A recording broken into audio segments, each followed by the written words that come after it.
Moving on to our next expert, Dr. Tripti Dev. She is a very much famous cardiologist from Apollo Molecules, Hyderabad. Welcome you, ma'am, to WCC 2023. First of all, tell me about your experience at today's conference. Thank you, Prerna. This is a great conference, and I must congratulate Dr. Sarita Rao for doing such a wonderful job, and all the team and expertise which she could gather all over the world. She could make a real immense Herculean task to bring all the stalwarts and the experts in one forum and bring to the latest and the more realistic approach towards the cardiovascular diseases which India and the women, especially in India, is facing tremendously in a almost like a tsunami condition is going on, especially for the atherosclerotic heart disease. And not only that, we have all other aspects of the heart diseases like structural heart diseases and the especially TAVI protocol, that is aortic valve obstruction, which is very common, aortic valve stenosis, and we are finding now it is very challenging. And for Indian scenario where our patients are small in height and weight and the body surface area, the valve which is to be chosen, and most probably we are now looking at the Indian scenario with the Indian valves, and which can be put in a very preferential manner, in a much less expensive manner.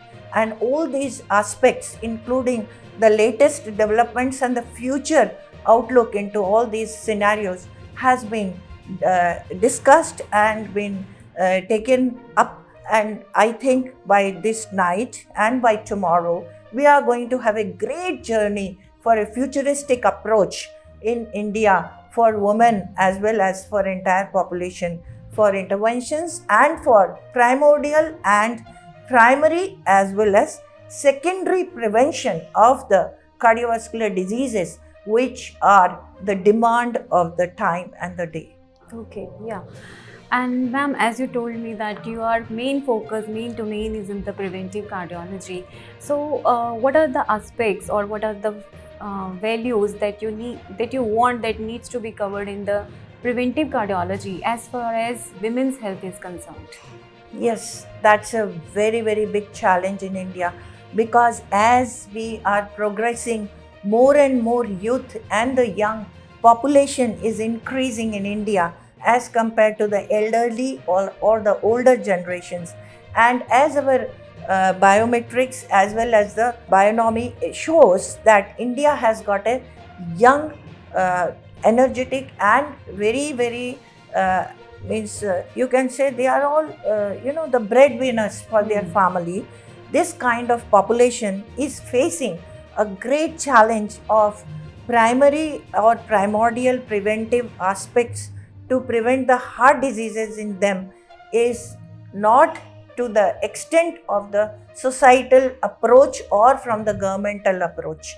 Hence, they are lacking behind in getting into the primary and the primordial prevention for this group of patients. And we see daily that young people are dying from the heart disease, and without understanding and having a knowledge of how to prevent and how to go and what are the kind of government has taken approach towards the prevention, which has not been properly set right in a protocol base, or any kind of methodical methods have been put into it.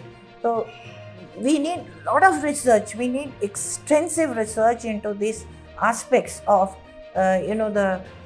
we can say it is society studies and the prevalence studies and the all these things, demographic studies, and you can say the primary health setups has to be done for multiple areas of focus of the primary and the primordial prevention aspects. So basically it's a teamwork that involves not only the healthcare providers but at the level of the ministry, at the community levels. Exactly. All of them has to team up so as to cater a better services to prevent cardiac mortality in our Indian population, because we know that South Asians, they are more prone to the Yes. at a very early age. Yes. And taking this opportunity, ma'am, because we conduct WCC every year on the occasion of International Women's Day, so one message you want to give to the budding cardiologist, especially the female cardiologist who are just going passing out and the cardiology, and what is your take home message for them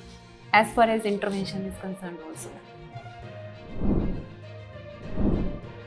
See, now it is a really challenging condition for the young woman budding cardiologist in India, because there is a huge competition going on for them to enter into the interventional sector.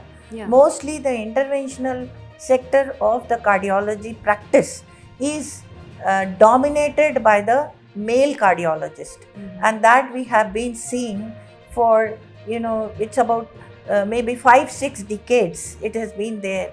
And now to enter, like when I started my cardiology journey in intervention in 1986, those days there were hardly very few women cardiologists, those who were doing interventions, and most of them were doing non-interventional cardiology practice. In fact, I was not given a cardiology seats in the CMC Vellore, where Okay. the doctor said, the boss said, no, because women, they don't do practice after getting the seat and getting the cardiology, DM cardiology degree. They just waste this one seat, which is very, very precious those days.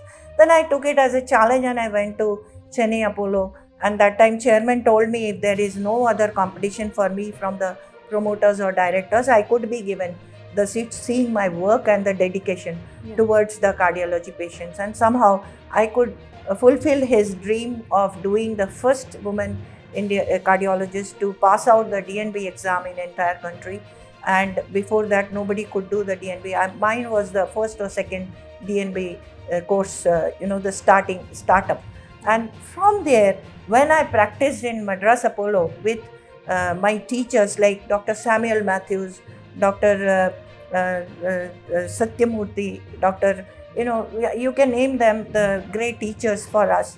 And they taught me interventional cardiology, and with the chairman's help and his push, I could come to Apollo Hyderabad as a consultant cardiologist from 1990 onwards.